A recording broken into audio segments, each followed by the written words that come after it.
हरे कृष्णा. माझ्या चॅनलमध्ये आपल्या सगळ्यांचे पुन्हा एकदा स्वागत आहे.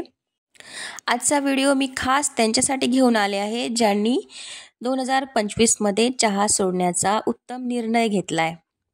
चहा सोडण्याचा उत्तम निर्णय तर घेतलाय, पण चहाची आठवण येते. सकाळी सकाळी डोकं जड व्हायला लागतं.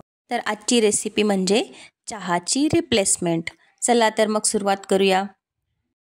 इथे आपण एक काढा बनवणार आहोत घरच्याच साहित्यात. जे साहित्य घरी अवेलेबल असतं ना आपल्या.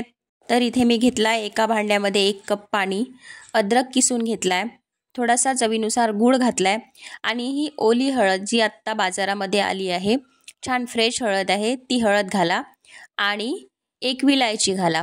बस छान उकळी येऊ द्या. उकळी आल्यानंतर थोडासा चेक करा गूळ विरघळला की नाही ते, आणि आपला काढा इथे तयार आहे. हा छोटासा व्हिडिओ पण खूप उपयोगी असा. आणि हो, थंडीच्या दिवसात सर्दी खोकला असेल, घसा खवखव करत असेल, तरीसुद्धा तुम्ही हा काढा घेऊ शकता. हरे कृष्णा. चला तर मग व्हिडिओ आवडला असेल ना तर पटकन सबस्क्राईब करून टाका, म्हणजे नेक्स्ट व्हिडिओची नोटिफिकेशन तुम्हाला मिळेल. आणि आपल्या मित्रमैत्रिणींना शेअर पण करा, कारण त्यांना पण चहा जर सोडायचा असेल आणि चहा सुटत नसेल तर हा व्हिडिओ त्यांच्यासाठी उपयोगी ठरू शकतो. भेटूया पुढच्या व्हिडिओमध्ये. धन्यवाद.